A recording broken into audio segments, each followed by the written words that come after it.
Hola Madridistas, welcome back to another episode of Let's Be Real podcast. If you guys are new here, don't forget to smash the likes and subscribe to the channel. We are on the road to 3K. Wake up our sponsors, LB at 20 to get 20% off and free shipping on manscaped.com. Also, go check out Fanatics, official partners of Madrid and La Liga. Go show them some love. Use the affiliated link in the description below. Also, go show some love to Talksport as well. Everything on LBR is officially powered by the Talksport Fan Network. Right then, where should we begin? This was a game that was thought to be the biggest tie in the Champions League playoffs. It was regarded as the modern Clasico even before there was probability that we could actually face each other again. That was the amount of expectation and hype that was built up for this particular tie, and it delivered in bounds, leaps and bounds, to be honest. Both sides of the divide, in my opinion, would be a bit frustrated with how the game panned out, especially if you look at City. They would have felt they kind of had the game in the palm of their hands, but they couldn't really be as assertive as they would have probably liked on a night that they should have actually dealt us a heavy blow, because they have prior experience coming to the Bernabeu and really getting the wrong end of the deal and basically crashing out every single time. But yeah, Madrid in the Champions League, big up Sahil again. Madrid in the Champions League is a different entity in itself, right? 300th Champions League win. When the lights are brightest, I've always said this, our players really, get themselves up for it. And if you actually, listen to what Sid said, Sid Lowe from the ESPN, big up, Sid Lowe all the time, what he actually mentioned in his fan cam after the Atleti game, that this Madrid side, they have a different kind of humility, and at the same time, a special kind of an arrogance that actually helps them out, to navigate ties and moments that would seem improbable for other sides. Side.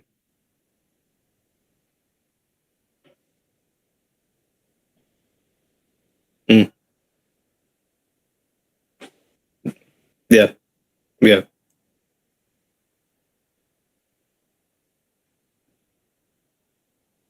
yeah. Mm. Yeah, yeah. Hmm. Hmm.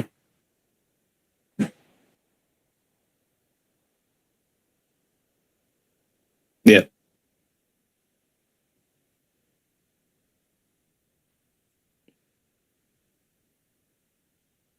yeah.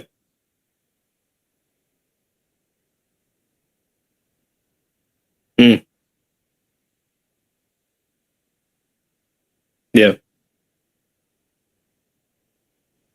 yeah. 100%.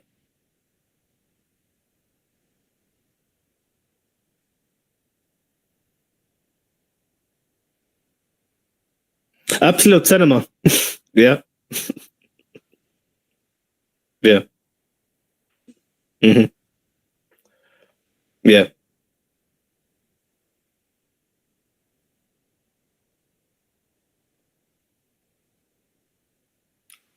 No sound from Sahil, Ashik was mentioning. Just probably, yeah. Uh, just check what Mo actually suggested, last time. Probably that might fix it. All right, Ashik. I think yeah, sure, fix it now. It's an OBS thing. Oh, okay. So yeah, Sahil, So yeah, blockbuster game. maybe you have to do your piece all over again. Go for it. Yeah, won't be the first time. Mm. Yeah, nothing more, nothing less than a blockbuster. Nothing we didn't already know and expect. We always want this game to be, coming later in the season. But Yeah, even for neutrals, it was more than entertaining. I think the 3-2 towards the end, yeah, we absolutely turned it around. Like who would have Mm. expected, right? At that point. Yeah. But then again, is it really a surprise that we turn it around City and City collapse when it really matters? Yeah. They may be England's reigning champions. They may have won the Champions League last season, but we Yeah. still are Real Madrid in the Champions League. And I think tonight proved that more than anything. And going back to the Bernabeu with an advantage, that's not really a feeling we're used to, but Yeah. we'll take it, man. 100%. We never really had a result, a win. I think we had a couple of draws. I'm not sure. My memory is failing me, but this is our first win away at the Etihad. The stat is just amazing. To look at from a Madrid perspective. City conceded 20 shots against Madrid. That's the most any away team has had in a game at the Etihad in any competition since Guardiola's arrival. And this is the first Champions League loss City has had at home since 2018.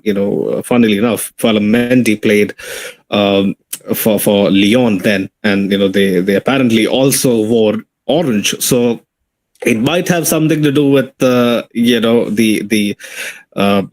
bright colors that really kind of send City's defense into a trance. But I'm pretty sure, man, looking at Madrid, the way City started, remember, Sahil, the way City started, you could visibly feel the nerves from each one of their players. And I haven't really seen City sides, especially at home, kind of be that nervy. Obviously, they found their footing, they found their composure as the game went on.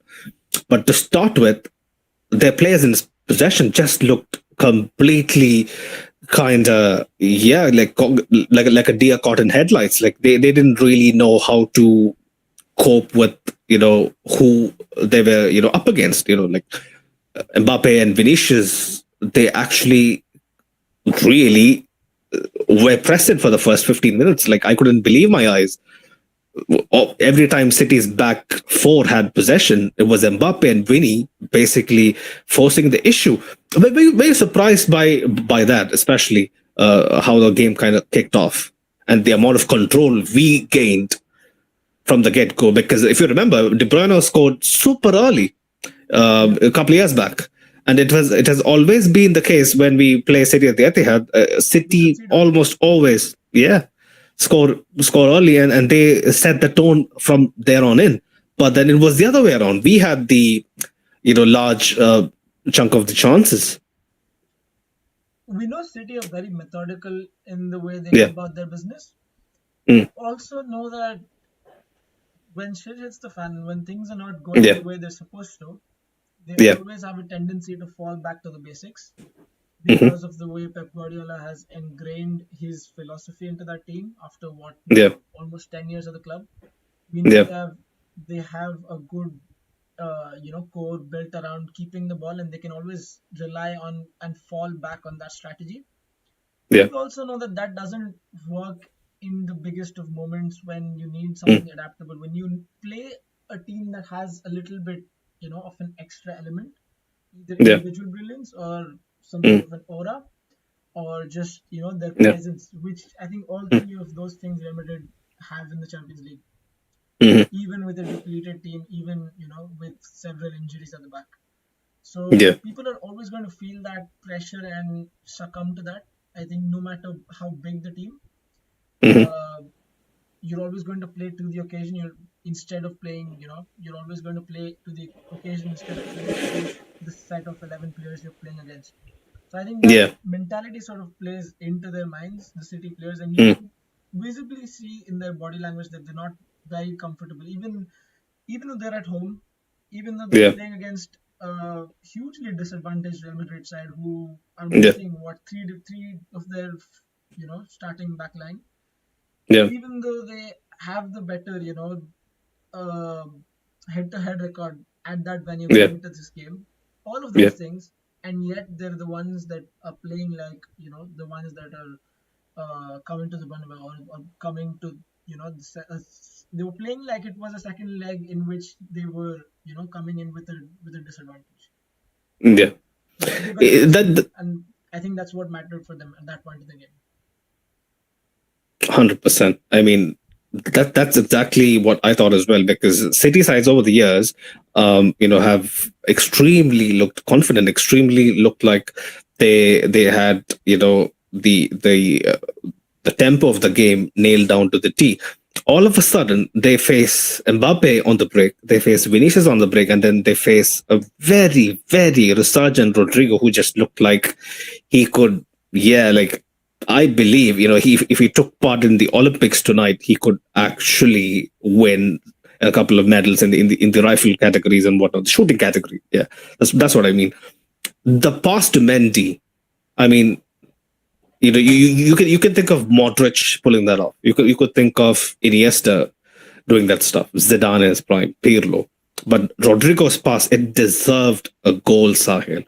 How good was he tonight? I mean, he necessarily didn't have, the headline grabbing goal or an assist, but he was the guy who basically made sure that City were on their toes the opening half completely.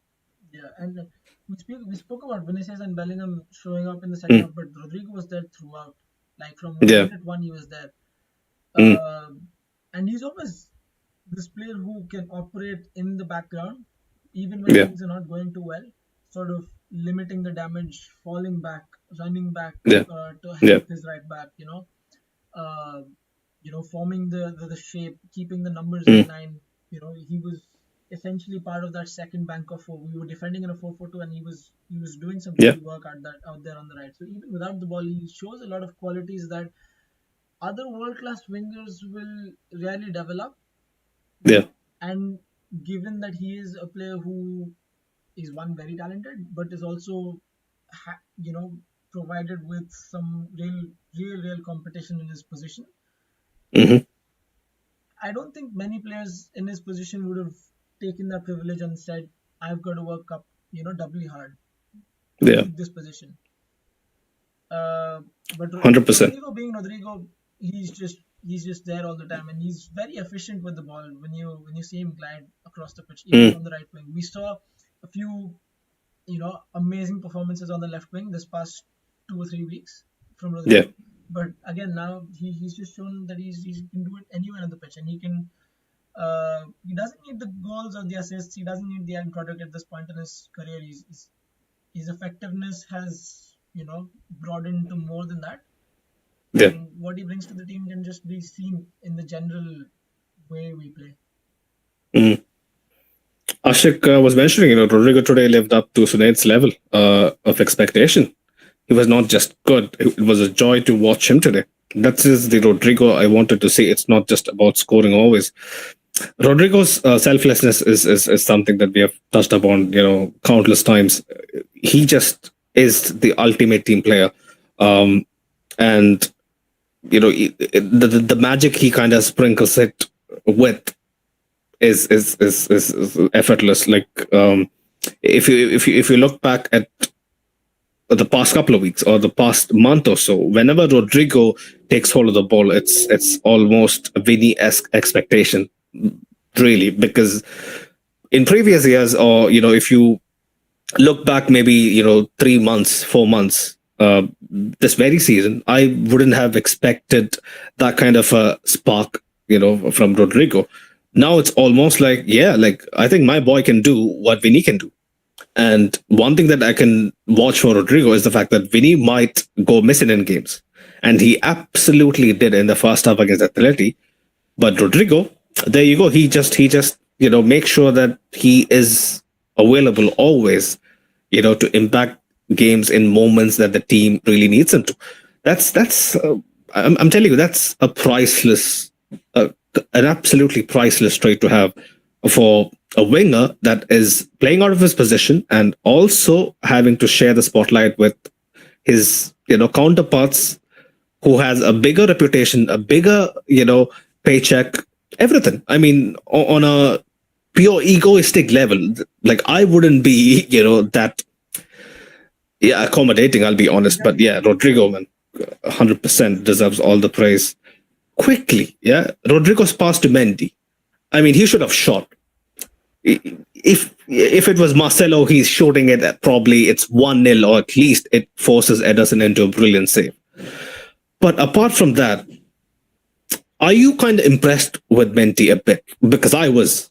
Like, I don't know about you, but maybe it's because I have a soft spot for him, throughout his Madrid career. But was he showing signs of the Mendy that we are accustomed to?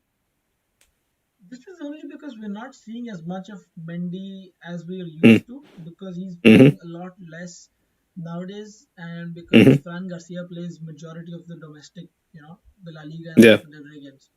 So I think what Ancelotti has done is sort of sideline Mendy from those sort of games where we need an up and down left back. Yeah. Because we don't need Mendy in that sort of game. He's sort of a liability. When we are playing against the low block, Exactly. And he's a liability more than anything in those games. So we do need Fran to penetrate the opposition defense in those sort of games to give us the sort of overlaps, the sort of crosses that he does. There are other games where we're facing incredible wingers like Savinho and a fullback, of that quality. With City don't have Walker anymore, but they do have Savinho and they do have Foden, they do have Bernardo going out on that right wing. We need a solid left back, and Mendy's, every time he's been asked to show up in a big game, he has, to be fair to him. The only time we've seen him really collapse are in the games where the Clásicos this season. So and a lot of them have come by, to be fair. But I was impressed. But again, it's not anything more than what we're used to seeing Mendy perform like. This is Mendy at least back to a semblance of his level. We're seeing the usual Mendy standard, but we're seeing it at a lower frequency than before. And we're seeing it at a controlled, in a controlled sort of environment where he's only playing the games where he's best well suited to play.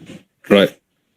He was also struggling with injury. So, this is probably the worst season that Mendy has had in terms of, his level of performances throughout his Madrid career. I mean, there has been seasons where he has absolutely been a rock, right? So I think we should give him some leeway. And again, I would like some flowers from the listeners, and from, my boys as well in the group chat. I mean, I trust Mendy to the end of the world, and he again delivered in the big game that required someone who had very minimal margin for error.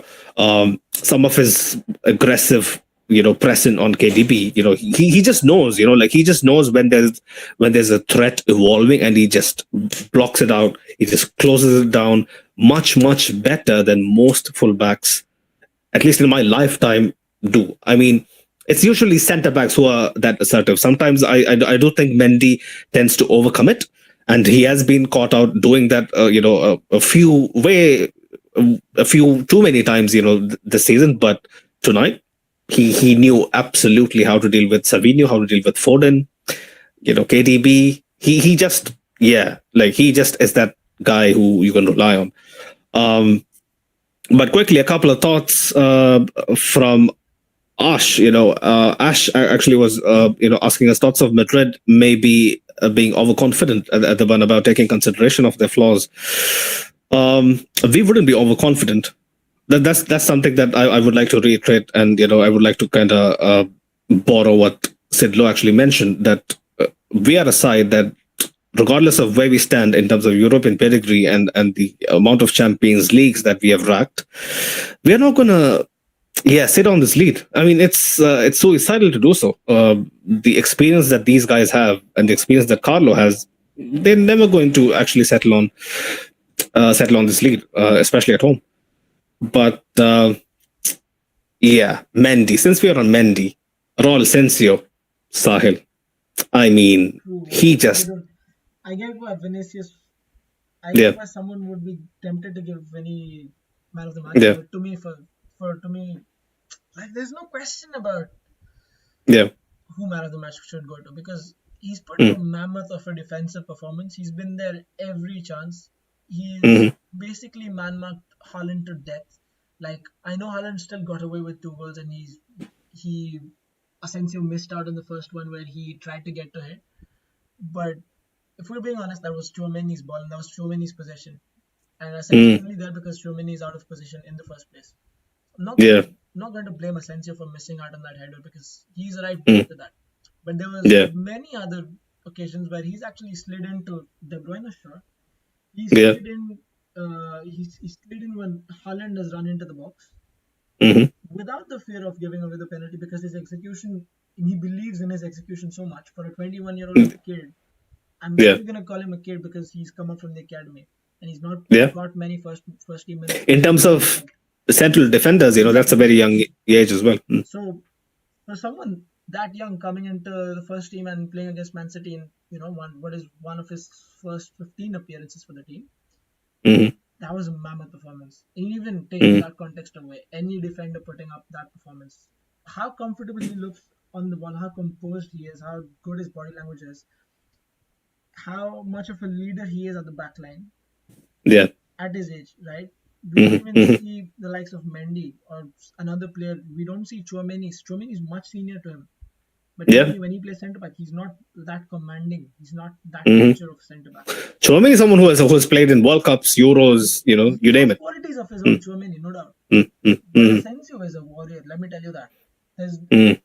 With good reason, he's being the successor for Sergio Ramos in this Madrid side.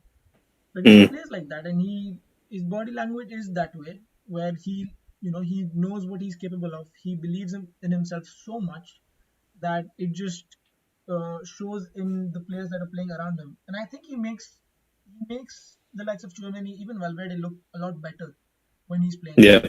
So, I mean, props to him, man. He's complimented his teammates really, really well. And there was times in the game where I thought that we were playing with a singular man defense because Tchouaméni was only tracking back.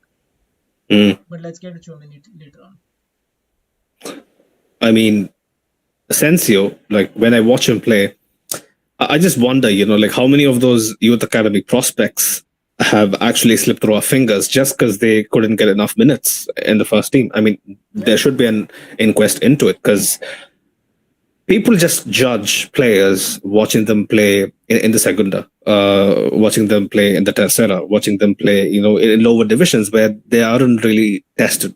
It's right to do so because you can only gauge a player's level watching what they're put up against. I mean, it's only sensible to think that way.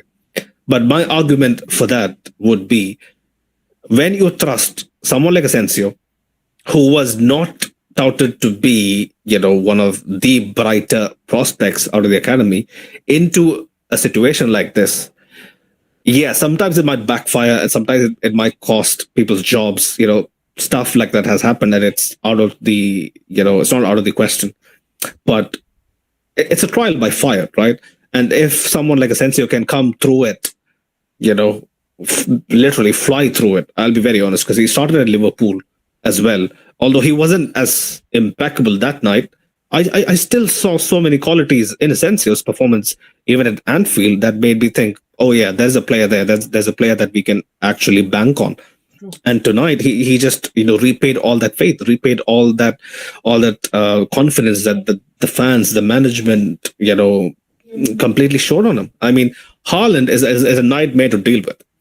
Going into this tie without Rudiger, I was like, I mean, yeah, we have kept him quiet all this while. Are we going to really do that? But we did. Like, he had maybe like one clear-cut chance that I can recall. Like, correct me if I'm wrong, Sahil, but apart from that, Asensio had taps on him. Every half chance he was right there to basically, put it out before it even, fell his way. I mean, you have to really credit the kid's mentality as well. When City were on top, he was the one who had to basically, lift his teammates. There were so many senior players, like you were mentioning earlier, whose heads were starting to drop. They're like, oh yeah, it's the Etihad, look where we have found ourselves again. I mean, this is the same old story. We will have to basically survive and get back to the Bernabeu and probably try to win the game there. That's kind of the body language I could sense from our players. But then it was Raul Asensio clapping, waving arms, shouting. Yeah, man, there's a reason why the Ramos comparisons are always about when you see a good Asensio performance. 100%. As well, that there were more than a few reports going around Mm. in his name Mm. before kickoff Yeah. today. Yeah. I'm not going to talk about it, but you know very well what the Oh game yeah. is about. And But I've actually read quite a bit about it, and some of the people who actually live in Spain were pretty some of my friends actually were pretty keen to show me enough to tell me enough that it's not yet cut and clear. So I'm gonna just give him the benefit of the doubt until and no, I up and just thought until. that Mm, maybe if you were starting tonight, that would start to get to his head.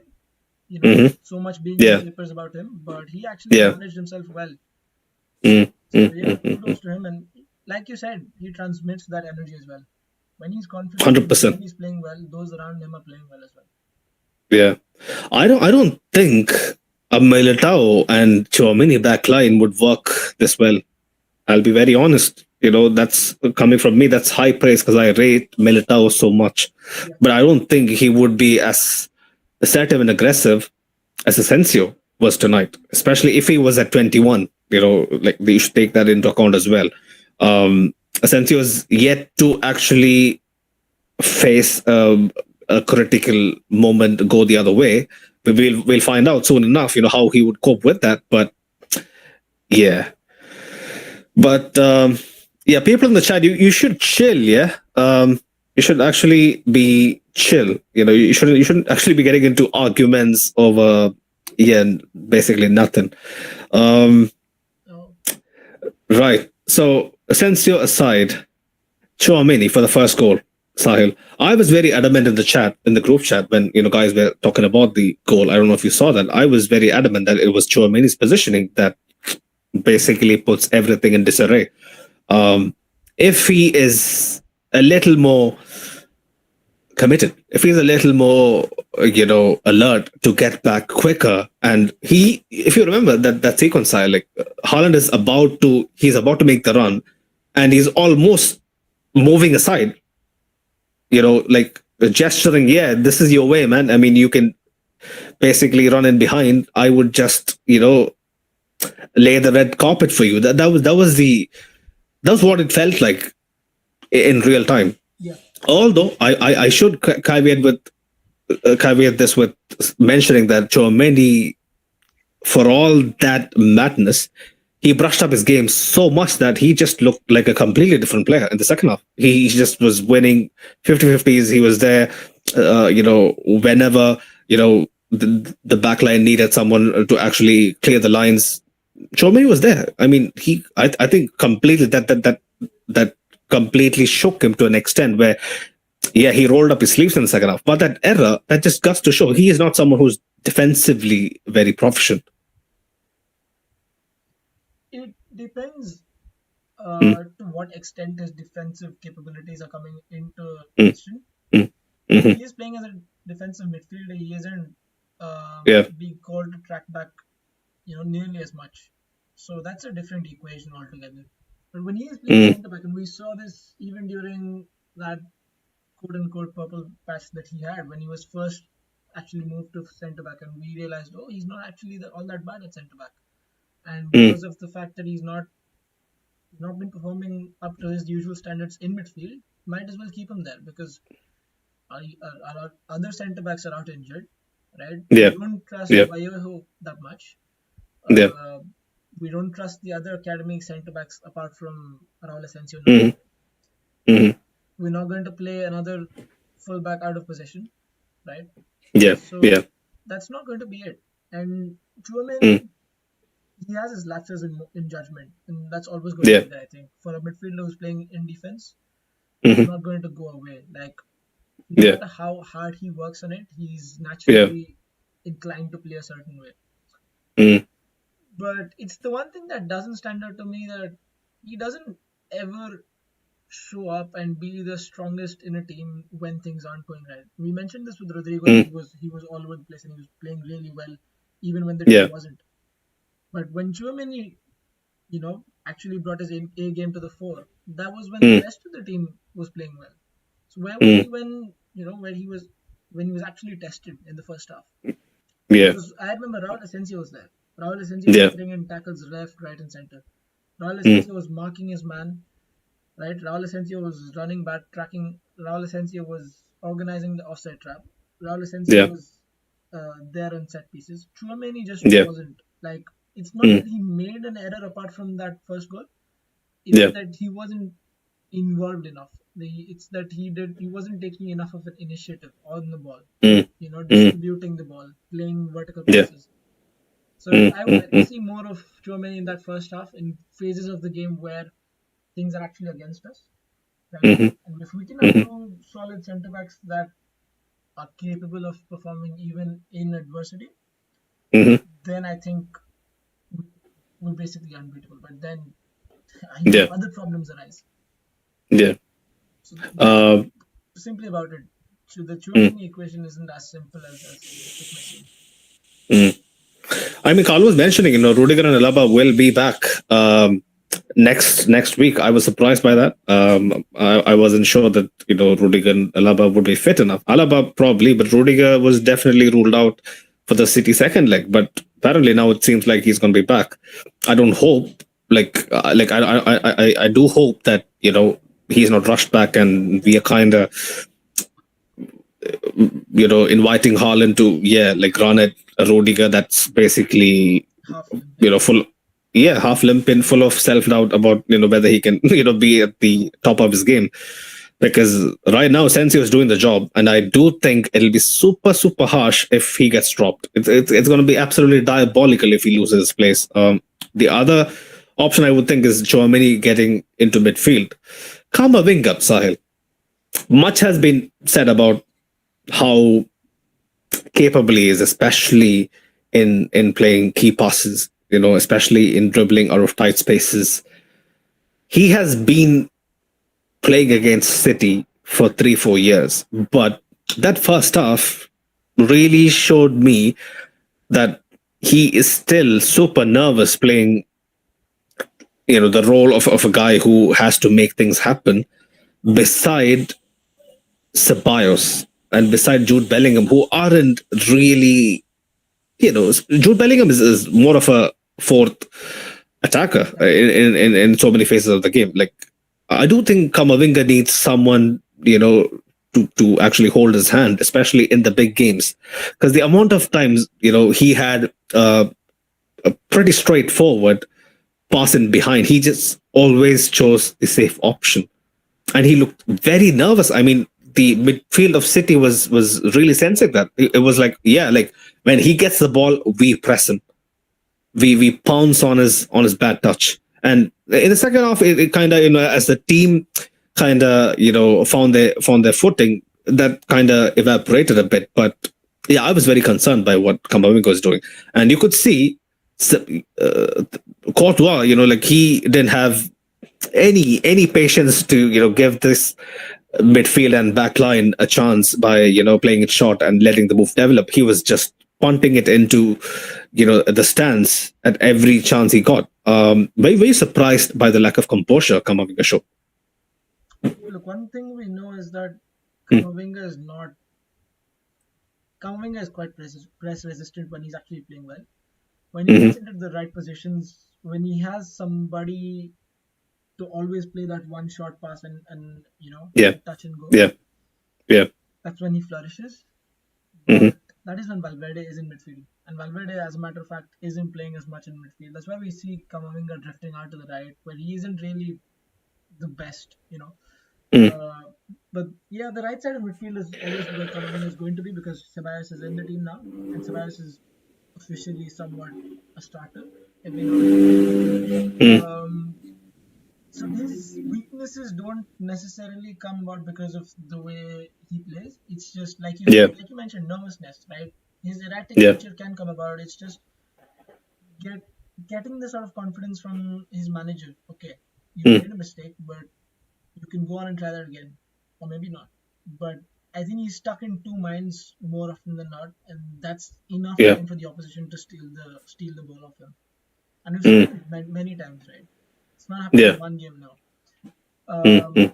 so yeah, Kamavinga, it's just about, and it's not an issue, right? Like a player that needs somebody to play the forward pass. It's not an issue. Like even Ceballos to an extent is that sort of player. Yeah. but you hide his flaws by playing someone around him that can play. So I think Kamavinga's best attributes come off his ball progression and his ability to run with the ball vertically. And as long as he's doing that, I'm not too worried about his erratic nature, his passing, because it's always going to be part of his game. He can polish it, but he can't completely grow out of it. That's what I think. But the reason why I bring this up is because, Mo in the chat mentioned, right, we don't track runners, and most of the time the responsibility falls on the midfielders unless it's out wide, and some of our wingers need to take some responsibility. Okay. For the Haaland goal, if they cross it into the box, Savio is wide open. True. There's no one marking him. That responsibility has to fall on the likes of Ceballos, the likes of Camavinga. They don't do it quite well enough. To which I reply, Carlos Madrid side, they never really are that proactive in tracking, decoy runs, tracking, runs into the box. They just defend zones. So don't you think the midfield should, basically be getting their hands a bit more dirtier to prevent, such, crucial chances from, being finished off? I have a feeling that's a risk Carlo Ancelotti does not want to take. And we've seen it in the past where Camavinga is rushing into the box, or Camavinga is filling in for somebody who's not in position, and then he gives away a penalty because he makes a rash challenge where he's in the mindset of, I have to do something immediately to stop this, and he put on a challenge 2 or 3 seconds before he should. Yeah. And we saw it with Ceballos when he gave away the penalty. Like, there was no reason for him to make. I know it's a very soft penalty and all, but still, in today's. It's in the box. If it's outside the box, I don't think it's a foul. But still, because it's today's day and age, and anything that's even softer than that can be given, softer than it is, it's going to be given, right? Regardless of how much impact there is.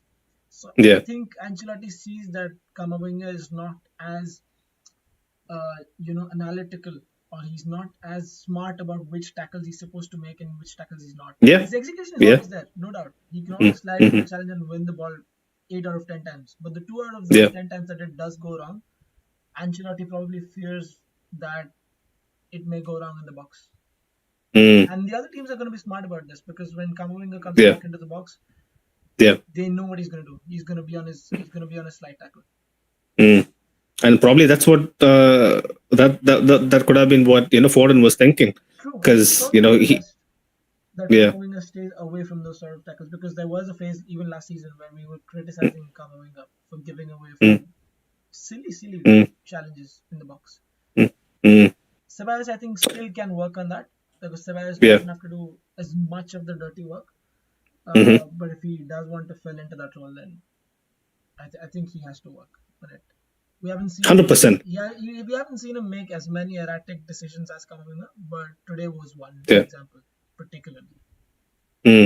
I was reading, he was actually joking to Brahim that that he saved him from not playing for 2 months, because what Carlo does, right? Like, if you make a critical error, you're kind of banished from playing minutes for the immediate future. It happened to Endrick, it happened to the best of them.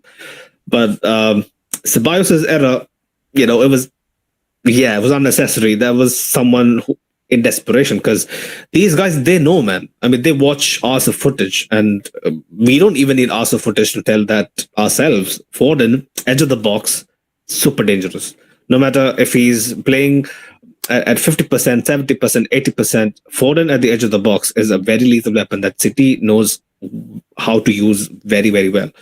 And he just wasn't keen to take those chances. But bar that, I do think Ceballos had like a 9, 8.5.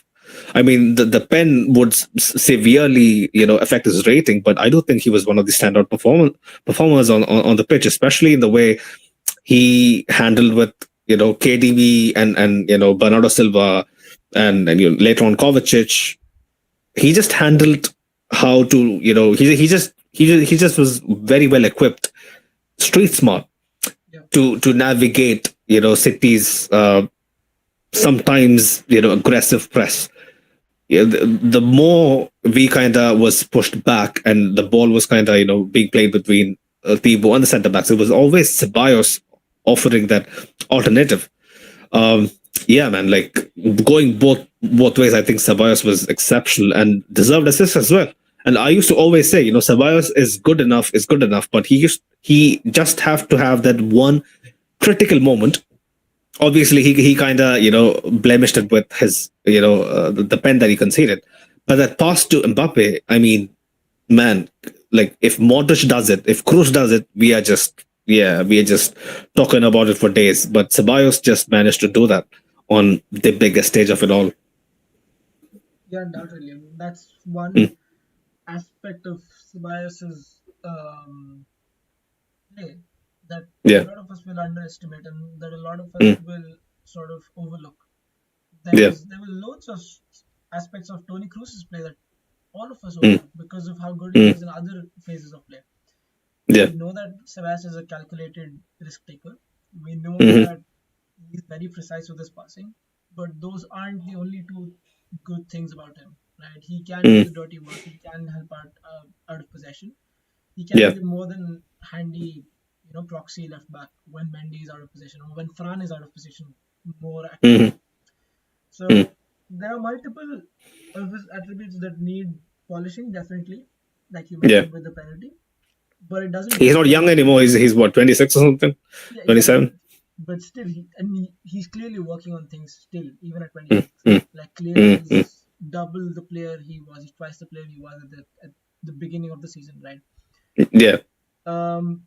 That just goes to show his confidence. Because we weren't expecting Ceballos to be starting. If you told me 3 months ago that Ceballos would be starting first leg at City, I would not believe. 100%. I mean, that just goes to show another side of the game as well. When people get backed and people get enough minutes to warrant a good performance, Carlo, if you're listening, this is what happens. I mean, Carlo didn't have an option this time around, with the injury ravaged season. But now we are seeing that Ceballos might be the game changer that we need this season. You never know. He's played multiple positions. He's played 10 at Betis. He's played 8 at Arsenal, and this playing as a 6 is not the only position he's ever played. Okay, so we just haven't watched enough of Ceballos to know what he does well and what he doesn't. We only focus on what we see at Madrid. But the guy has had 4 or 5 good years, in his pocket before he came to Madrid. 100%. Big up Dennis, he was mentioning, Sunaid and Sahil, Ala Madrid, finally we have won at the Etihad. Thoughts on the performance? Just got in. Big up yourself. Man, the performance could have been better, especially in the way we didn't, finish off our chances. But I mean, Madrid in the Champions League, we ride our luck. And eventually, we see the game out. And we saw the game out not just by, sitting on, a draw that could have been, very satisfactory given the circumstances. We just, we went for the jugular. And I do believe, Carlo was well aware of where City are at. So many people in the comments, they were kind of arguing between themselves that this isn't a great City.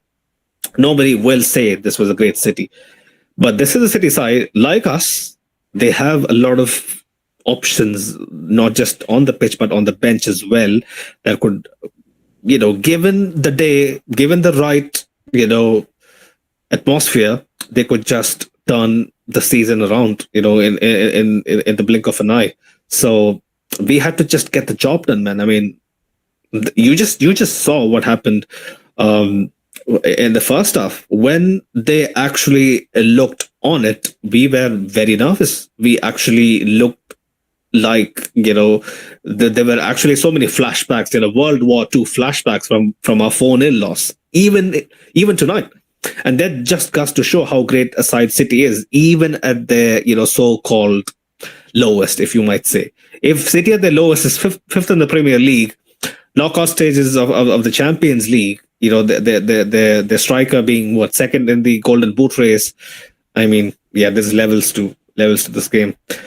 But there were no bookings, says Ashik. Lucky for us, because we had 5 on the verge of missing the second leg. Jude Bellingham, for that pull. I'm not sure who he, committed the foul on, but he pulled someone by the shirt or the arm. I was expecting 100%, suspension for the second leg right there and then, but apparently, Clement Tapan never really, brandished a yellow card. So, yeah, he wasn't a great referee tonight, but yeah, I'm not going to complain regarding that decision. Right then, plans to stop Guardiola, asks Ash. Well, Guardiola, in my opinion, I think was kept pretty quiet. I mean, he had a couple of pot shots, that was deflected, and then he was very vital in basically chesting down the ball for Haaland and whatnot. Guardiola is a player, that is very physical, is well adapted in the air. He's a tall guy, and also pretty exceptional with the ball at his feet. I do think Fede, even if he isn't playing right back, I really hope and pray he plays right back.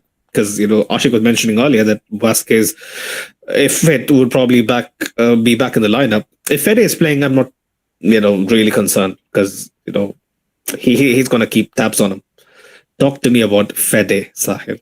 I mean, if you remember that play, this is Fede's match in a nutshell, right? Correct me if I'm wrong. Maybe I'm remembering things the wrong way, but if you know that instance where Jude Bellingham had a 1v1 that he should be burying. Last year's Jude Bellingham would bury that chance and make it 2-1 for us. But, it was saved by Ederson, decent save. But you remember who created that? It was Fede Valverde's whipped cross from the right flank. From almost probably, 10, 15 yards away from the halfway line. He just whipped one. A KDBS. Yeah. Yeah. And he had a couple of shots earlier that just fizzed wide by inches. He does that, and then for the same play, he whips the ball out to Jude, the goalkeeper. Ederson makes a save, right. And then City break. Who is winning the crucial 50-50? Fede Valverde again. I mean, how indispensable is this guy? I mean, without him, Real Madrid just lacks, I think, a whole gear. I mean, how many players can you attribute to that level of quality and excellence? Not many, man. Honestly, not many. Because the way he just dominates one side of the pitch entirely. Yeah. There are phases in the game where I feel like Rodrigo on that right wing is unnecessary. Like, why do we even need the right winger? We're doing it purely out of luxury because we have probably one of the best right wingers in the world. We're having him there. But we don't need a player like that playing in a position where Valverde is dominating the entire wing, right? He's playing he's playing right midfield. He's also playing right wing because he is showing up in the box more than any other player in the pitch. Even Mbappe, he's not in the box as much as Valverde is darting in sometimes. And many credits to him because of things like that, you create a chance out of nothing. Because if Valverde's run goes unmarked, that's true. If it's 3 or 4 meters to the right, it whizzes into the far post. Things like that Valverde can create out of nothing. On the other end of the pitch, we know he's exceptional winning the ball back. We know he is tight in the 50-50. We know he's very, very fast. We know he's rapid running back. Like he has a fourth lung, bro. He doesn't need a second invitation to pounce on any opportunity on any end of the pitch. So he is the dream box to box, is what I would call him. But because we're Real Madrid and we like to play players out of position, and then we like to see them. We're playing our midfielder at centre back. We're playing another midfielder at right back. That's the way it is. 100%. Yeah, he is a guy who can dominate the entire pitch, even from right back. That's all I'm going to say. I mean, Guardiola was mentioning, Madrid are not normal at all. I mean, a huge part of that is Fede Valverde. He is just not normal. I mean, how many players can basically, like you said, handle a whole flank by themselves? A few other quick comments. Right, Ashik was mentioning that was not a pen. The foul was outside the box, but this ref is our lucky charm because we win when he's officiating. I think it was on the line, so I was pretty sure it was going to get awarded. Ashik was mentioning a high press and forcing City to pass it around the back, help us keep the pressure off our shaky defense. I hope they keep that in mind, but that will work with Fede at right back, not Lucas Vasquez. Yeah, how assertive we were. I'm like, correct me if I'm wrong, okay, but this is me watching Carlo. This is me growing up with Carlo at the helm. He knew that this City side has way too many holes that can be exploited. I think that's why he just let the shackles off quite a bit. If City were on the form that they were last year or the year before when they bet us 4-0, I don't think we play this open a game. I don't think so. Do you agree with me, Sahil? I do, and it obviously had something to do with the fact that City did not trust their defenses at all. It was just showing in their body language. It's a different case for us because we're lacking without 3 or 4 main central defenders. But for them, their defenders have just gotten slow. You could say. Yeah. I know Aji's all right, but Guardiola more or less playing out of position. Ruben Dias but he has been excellent, like you can't really, I mean, there is no Lucas Vasquez argument for Guardiola. He is been tearing up the league. I mean, I'll be very honest, Guardiola is one of them. You've got Ruben Dias who's not as quick as he was, or not as aerial as he was. He's coming back from an injury as well. This was the first game back from injury. There's not as much defensive coordination. They're not keeping the ball nearly as much as they were in the past. They are relying a lot on offensive transitions now, because that is the way out when you're not as effective as you were with the ball. You're going to start playing on the counter attack. So City are clearly trying to do that a lot more out of desperation than out of choice. But you can always make arguments for and against that. So I think Guardiola, more than anyone, knows this as well. He knows that his team, the physical and mental levels they were at during their peak, they're not quite there. But what he also knows is how to get the best out of a team that's not at its best, right? He has certain tricks up his sleeve, let's just say, and he has 100%. The tools to execute such plans as well. He has the tools to come to the Bernabeu and snatch a victory. That's what he has the tools to do that. It's just a matter of keeping our heads on that set day and focusing on our game then. But City clearly just aren't the team they used to be, and that was, I think, more than obvious with they were in. Are we the team that we used to be? We are not, man. We were so much more solid last year. Not necessarily worse, isn't it? We are on paper better. Our performance is reflective of that. Not on average up until this point in the season, but if you take just the past 1.5 months, I mean, City won against Chelsea, man. That was a big game. We had 2 draws against Atleti in all of our big games. I mean, Dortmund, 5-2, yes. Apart from that, this is such a big turnaround. We haven't performed this way in the big games. Let's just say we have shown our firepower. We have excelled in some of the games that don't really matter, but also, and that's why we're first in the league. But are we happy about the fact that we haven't been able to beat Atleti or Barca? No, no. Which is why absolutely it's a completely different game plan when we're playing, say, a Betis or an Espanyol as compared to playing, Atleti, Barca. We're not playing with the same game plan. That's just what I think. We're taking a different approach to the big games. Like, I don't see us go 1-0 down and then play that way against a small team. But that's a risk as well. Playing against it, you always know that they can hurt you going the other way. It's just for us that it turned out to be in our favor. But when shit hits the fan, it's gonna be a test of our composure and what the team has been doing on the training ground. So I just think if you can't pull something off week in, week out, and then you come and try it in a big game against a team that you're confident is going to show up, like a Liverpool or a Milan. Then what we saw earlier in the season is going to happen always. It's just luckily for us. And it was more of the same thing against City, but City weren't as proficient. City were very leaky at the back, and that was obvious, I think, for us to see. we should get into the goals in a second. But Dennis Gate was mentioning, yeah, the performance wasn't a disgrace, but it wasn't good enough. But this is our DNA. I mean, that just speaks volumes, isn't it? Because up until Mbappe's goal, we were kind of very frustrated. I mean, the frustration was evident from the bench. I was just losing my mind, and the chances that we kind of fluffed in the first half was really irking me. I mean, Mbappe, it was a tight angle, a couple of the times, even in the beginning of the second half, where he hit one near post. Ederson dealt with it comfortably.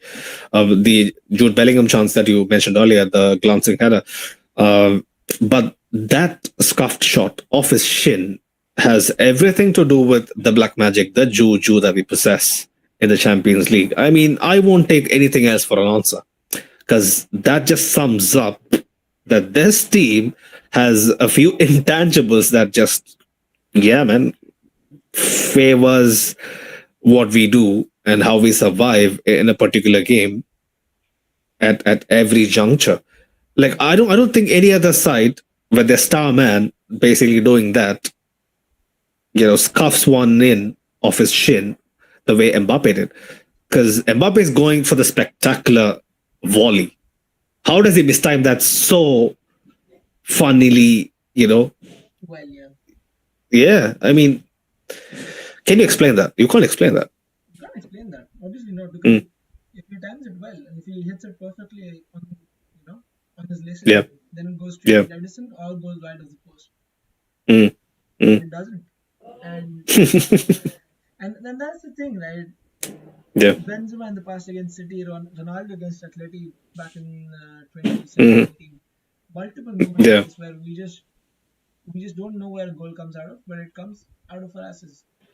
100%. I mean, the less. Say so. What was that? Nothing. Just that happens. With Madrid. 100%. You call it 100%. You call it fortune, whatever. Yeah. Mbappe, up until then, like he was looking like he was, being, a bit, like disgusted the way he couldn't finish his chances off. Because I could see, the frustration, adding up, and the chance that he had right after. If he times his run, it's a clean, clear goal. Bending it around Ederson. Obviously, it hit the post, but I do think inside, he wasn't 100% sure, that he was onside. So Mbappe on the night, What was it? It was onside on first watch. No, I had a feeling he just So I do think his mind wasn't 100% there in the finish. But if he times his run and he believes that he's onside, he's putting that away every day of the week. But Mbappe was nice, man. I wouldn't really say much else about him, apart from maybe he could have been a little more, aggressive on the press, especially where when City, and the back line was having a field day with passing it out of the back and whatnot. But Dennis was mentioning the tie is not over. Big up, Dennis. Madrid was mentioning no way we go out from here. I mean, it's the Champions League, man. We're at home, but we gotta actually be a bit wary. What could happen. Dennis Gray was mentioning when they were on us, when they were 1-0 up. So I was so happy they didn't score before halftime. We just had to go back to basics. That was Carlo Ball back to basics. They just knew they had to survive, and that's what Sid Lowe mentioned. On Saturday, that is the humility in 4K. When we basically just tell ourselves, what we have to survive this phase. City are gonna misplace passes. They did. Ederson is gonna make a mistake. They did. Someone is gonna, basically deflect the ball into a path. Kovacic did. This is the sign of not a great team. This is a sign of Madrid, big Madrid. Because any other side, they would be like what just Sid Lowe mentioned. They would be panicking. They would be like, oh, the Etihad is rocking. The fans are, behind them. there is immense pressure on our shoulders, especially at a venue that we haven't really had much luck. Right, the best we could pull out of this ground was a draw in I don't know 100,000 minutes that we have played here. But since we hung in there, luck broke our way. For the second goal, Sahil, talk to me about it. Wait a moment, yeah. What happened? Yep. No, nothing. I was just reading some comments. Okay. The second goal, Sahil. Yeah, wait. Remind me of that. Why am I blanking out? I'm. Wait. Can you hear me? I can. Hold on. Okay. Right. When even I'm blanking out. What was the second goal again? Holy shit. Right. We can't be blanking out at the same time. It was I know Vinicius chip to Jude Bellingham was the third goal. Yep. The second goal, yeah, so much has happened tonight. Brahim, there you go. That was the rebound. Yeah. Forget Brahim, bro. Brahim basically, yeah. Brahim is basically the bench weapon that we, always we're asking, the fans and the board to have more trust on. Like when he came back, I remember, like I keep repeating this, over the course of the last 18, 24 months. Nobody really believed him. Nobody really quite believed Brahim could, be that guy. But against Leipzig, we saw that, right? Against Atleti in the Spanish Super Cup, we saw that. And that is one of his highlights that I'm talking about. But this goal again, you have to be there. It's just positional intelligence 101. You have to just exist in that exact moment where Ederson, who is renowned, you should also keep that in mind, renowned for making blunders like this, because he is an exceptional goalkeeper with the ball at his feet, but when it comes to handling, he's not exactly top tier. And people would have really been keen on pointing that out to players, our attackers, and basically reminding them. I'm pretty sure, guys like Francisco, guys like Davide, they would have been, like to the subs who were going on, they would have been like, yeah, like if someone shoots the ball straight at Ederson, just be alive in the box to finish off that dinner. And he did, man. I mean, how effortless was that, right? Like it just looks effortless, but it's everything about how Brahim positionally was alive in the box. True as well. There was a phase of play before Brahim came on, actually, where Rodrigo crosses the ball into Mbappe shoots near post to Ederson, and the ball goes off into the area. And that's the moment where I was thinking, I wish we could just have somebody to pounce on that. Like a Joselu or even a Brahim would have done, actually, in that moment. We were lacking someone in that game, and Ancelotti clearly saw that. I think sending on Brahim, Modric, and I don't remember who the third sub was, but yeah. So I think that was clearly strategic in a way that he knew that Brahim changes a game like no other player in this team off the bench. Right? He has this impact that nobody else has in probably the best bench player in the world. Yeah. I don't know if that's the title, but yeah, he doesn't have nearly the same impact as coming off the bench as when he's starting. So, it just goes to show that people tend to forget or not consider that player when he's coming off the bench. You almost forget he's there, and then he pops up in a minute and he scored, or he's done something out of nowhere. It's not that he possesses extraordinary talent.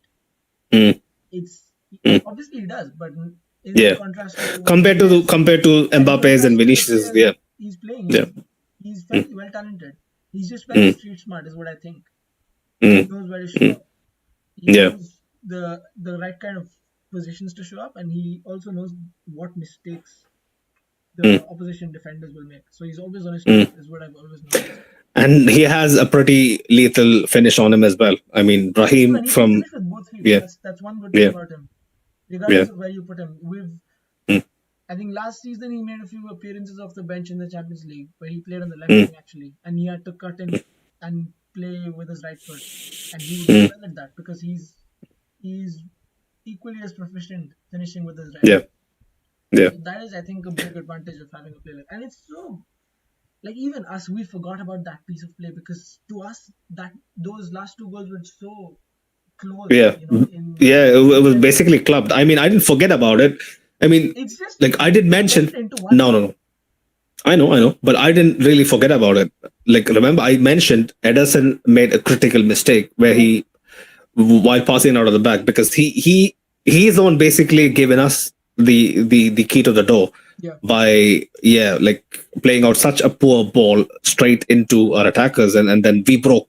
Like, if you remember that like piece of play, it was basically him gifting us possession. Vinicius broke down the right, blah blah blah, and then you know the rest. But yeah, Ederson again for the third goal.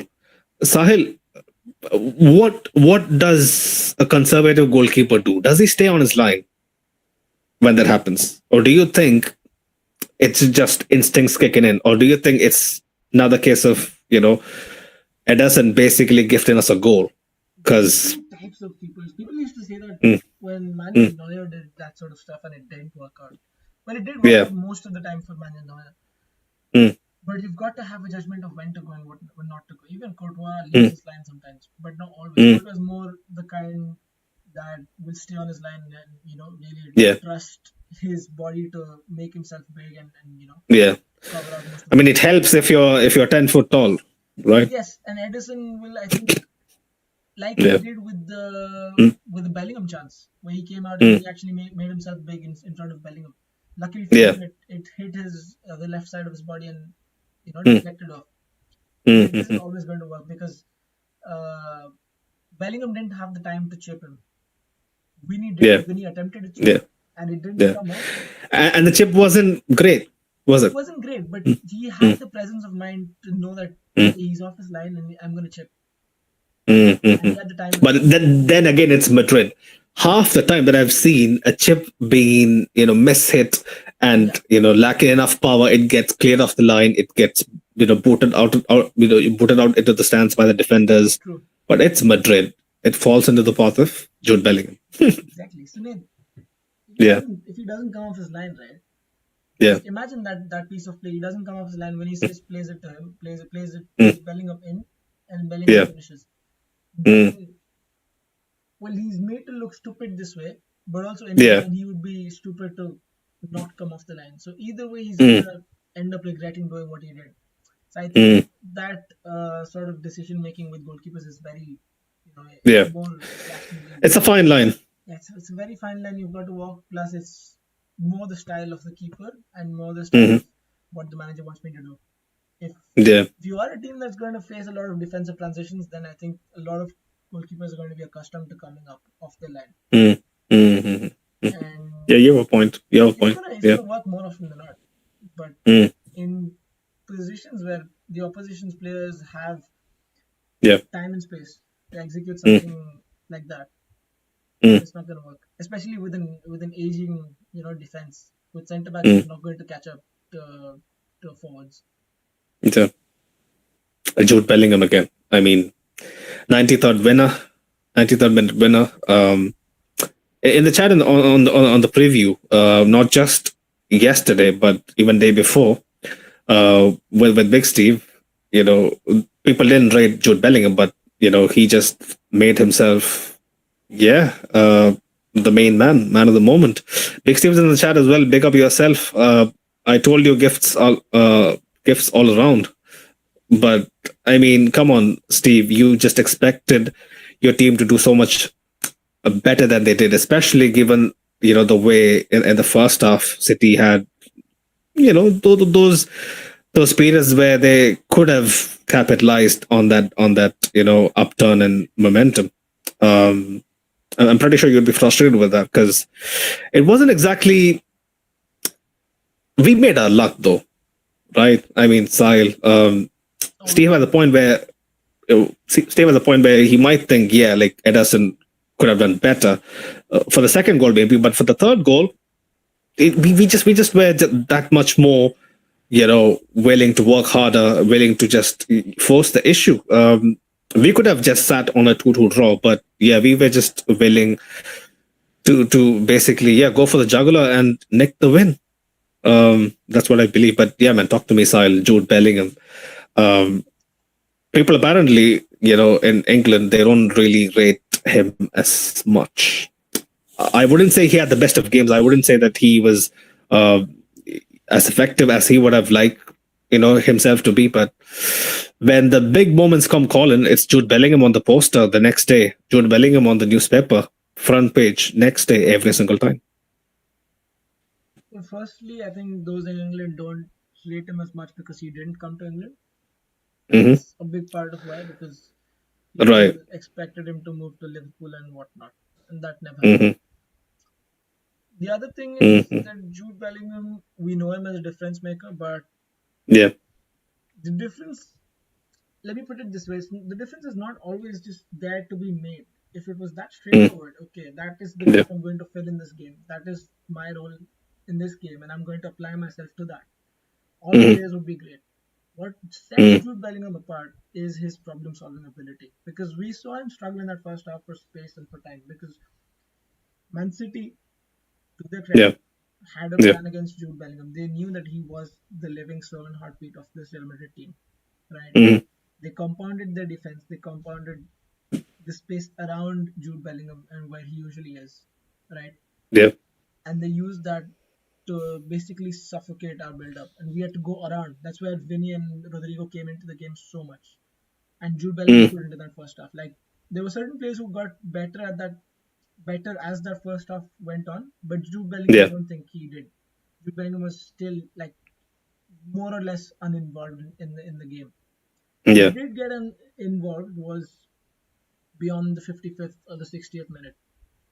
That's where I think his problem-solving ability comes into play, because then he's coming deeper. He's going out wide. This is Vinny. Right? He's making random runs into the box. Right? He's showing up in the box for headers. He's showing up in the box. He's not finishing chances. That's another thing. That's execution completely. That he would have finished last year. Yeah. But he's trying different things, and he's doing everything in his power to evade what he knows, and by then what he's realized is a plan that's set up for him by Man City. So that's where I think he's an excellent, strategic mind. I think Jude Bellingham sees the game in a way that very, very, very smart midfielders do. 100%. You can't take anything away from his performance. I'll be very honest. But Big Steve was mentioning that I think this is a good segue into our man of the match. Big Steve, he was man of the match. The player that you guys put up the banner for. He's mentioning over here, it wasn't for Vinny, it was for Perez. He's mentioning the media can twist it. I'm pretty sure it was for Vinny, because I did mention it to you, on the preview, that was Vinny and his entourage that would have basically said they weren't very keen, to go. And the club wouldn't really have a choice at that point. At least that's what I think, possibly, that would have been the reason. But Vinicius turned up big time. Maybe if it wasn't for Mixie was mentioning he was never man of the match. If you actually, pay way for a 93rd winner and, have had at least a couple of, key passes, that could have easily been goals, if, the finishing boost of the players that he was passing to was on. He would have been easily an outright man of the match. I mean, I get what you mean, but yet he was efficient. Come on, Steve. And in the first half, he looked a bit nervous, but in the second half, once the team found its footing, Vinicius was a different player. Haaland scored 2. I mean, yeah. Who would you call more effective, Sahil, if you take out, the bias we have? Vinicius or Haaland? The guy who won his team the game. Simple as that. There you go, Steve. You got your answer, but I'm pretty sure, man, like Vinicius is going to be again the telling man when it comes to Wednesday's tie at the Bernabeu. I mean, Lewis came on and, Vinicius found it easier, but it's not on him to decide who stays on the pitch, is it?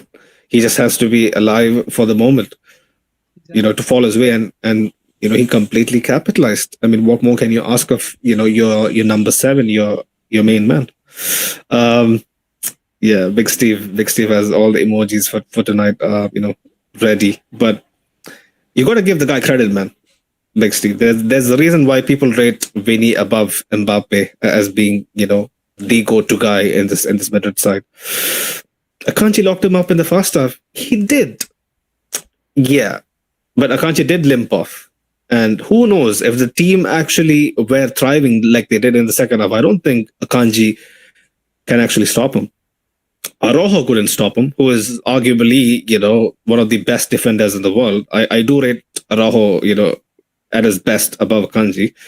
But we will continue this conversation, next week, Steve. There's plenty of time. I hope we guys, can actually link up on Sunday. I think you guys are playing Newcastle on Saturday. So if there's time, if time allows, we could do a second leg preview as well. But yeah, people in the chat, big up yourself, big up the sponsors. As always, go check them out, show some love. Madrid and 2,000 empty seats tonight. Yeah, I'm not sure why. Usually, the games in England, they're pretty packed, but I'm not sure. I wasn't aware. But yeah, Sahil, final thoughts. There's still one leg to be played, right? Let's not get ahead of ourselves. We have an incredible record going into second legs at home, and that's always going to be true. But Man City, and we saw that during the first half of today's game, they didn't have the strongest of foundations, but they still managed to find a way to, create goal-scoring opportunities. And as long as Man City have guys like Bernardo Silva, Kevin De Bruyne, and Erling Haaland on the pitch, they're always going to be capable of doing that. So let's not get ahead of ourselves. The game isn't won yet. The tie isn't won yet. City are always going to be there and thereabouts. I think the game from here on is ours to lose, and that's obvious. But it isn't etched in writing that we're going to run away with the tie, right? Yeah. Let's not forget that the only reason we are in this position to be playing playoffs is because we've finished outside the top 8, right? We're having a roller coaster of a season. Yeah. So, yeah, until then, let's just keep winning in the league, I guess. We might know who we are playing in the Copa del Rey as well tomorrow. So we might get Barca or Atleti. That'd be funny. Yeah. That's going to give this confidence a reality check as well, because this win at the Etihad away, the first win at the Etihad, and inflicting City with their first loss in 7 years, it's going to give our boys a real booster. But yeah, like if the tie is drawn and then we play Atleti or Barcelona, I'm not so quite sure where the season heads to next after that point. But yeah, man, pick up people in the chat. Dennis the Great was mentioning we can't do what we did against Chelsea a few years ago. Going back to the Bernabeu, thinking we'll win the game easily. Yeah, the 3-1 win at the Bridge, and how we kind of completely shat the bed. And it required divine intervention from Luka Modric to basically bail us out. I don't want any of those kind of things, because they'll be heavy in quest if we actually go out to the City tie. And after having the lead that we had tonight, it would be pretty diabolical if we don't see this game out. But yeah, the jury is still out. Carlo's job is still, pretty much on the line as we speak. Like he has to see, City out next week. It's going to be interesting. It's going to be box office, like we were mentioning earlier. City at the Bernabeu delivers goals. It always, almost always does. But yeah, Dennis the Great was mentioning I want Atleti in the semis badly. Yeah, Atleti would be a good side to face over 2 legs compared to Barcelona. We can manage a fine leg against Barcelona. I mean, I wouldn't really bet that this season since Supercopa was kind of tacky. But yeah, man. I guess we pretty much covered everything. This is a performance that we should be absolutely proud of. like people would actually say later that we should have probably wiped the floor with the City side considering the amount of chances we got. But at the end, we have a lead. The only thing that I was praying was for the fact that hope we don't get a deficit going into the second leg, but we actually have a lead.